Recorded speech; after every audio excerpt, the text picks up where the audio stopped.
And this is the same me that when we first started dating, because we're both jobless, and what jobless people do is talk. We're talking for at least 8 hours every day. So imagine the shock that you have been talking to somebody for 8 hours and you are now living with this person and the person lock themselves inside. You are knocking. I open the door and say, I'm coming. The first thing that will happen to you, especially, and you know, let me say this here, because I'm trying to put balance. When you love somebody, they hurt you more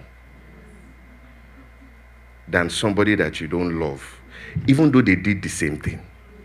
Because you just expect that because I love you, I wouldn't have done this. You can see I'm talking by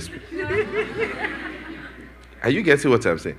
But it's just a normal thing, and this person doesn't know better. They are just beating you, to be honest.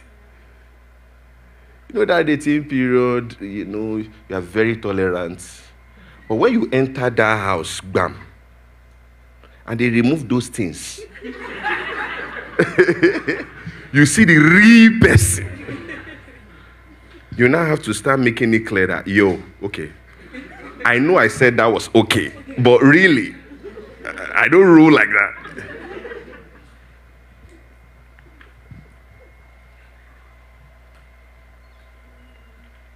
So that one I'm talking, that one is not toxic relationship. That's disagreements to understand each other.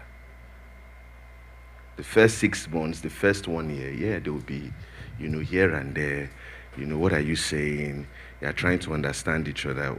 Why are you talking? Because me, when I go somewhere, I sit down quietly.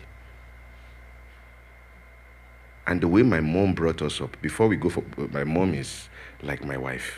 And my mother-in-law, I'm like my mother-in-law, which is interesting. So my mom is the life of the party everywhere. And I'm like, sometimes I'm like, let's just be quiet here, you know? So to now marry my mom, I'm like, oh, man. I can't even be free from this. You get what I'm saying? We just got there. My wife is already standing up, you know, and she doesn't know ice. She's dancing. I'm like, she said, and she's enjoying herself, and I'm boiling. Sit down. It's not your party.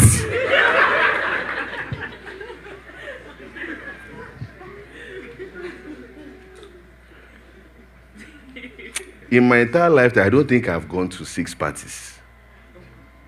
So, another shock.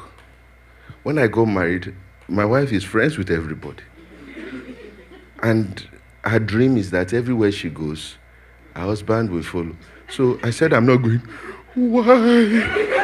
I'm like, you're crying because I'm not going. Then we had a phase of, why are you crying? Oh, are you trying to manipulate me to go with your cry? I'm trying to help you. These are real issues. I think my saving grace was talking to some of my friends. And when they started telling me that, there was one of my friends in Canada I spoke with.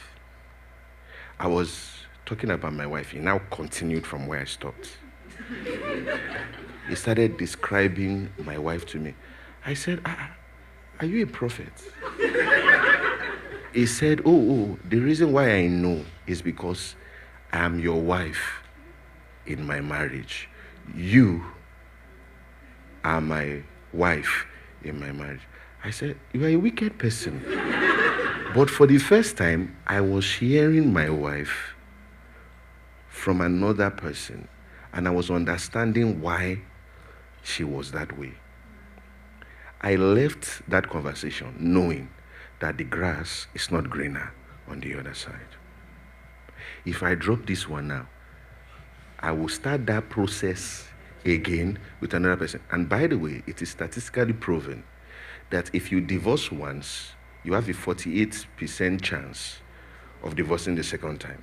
If you divorce the second time, you have a 75% chance of divorcing the third time. And if you continue that thing, this is the strange part. Children from a broken home have a 55% chance of divorcing. Don't call it generational curse, it's behavioral pattern. Everything is not devil. I've told you, there is a way you'll be running your life. The devil will step aside and watch you self-destruct. Listen, don't laugh yet. After service. Are you getting what I'm saying? He will step aside and literally start watching you self-destruct.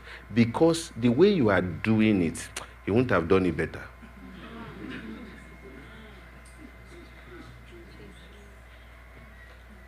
That thing is called, you see, we are products of nature and nurture.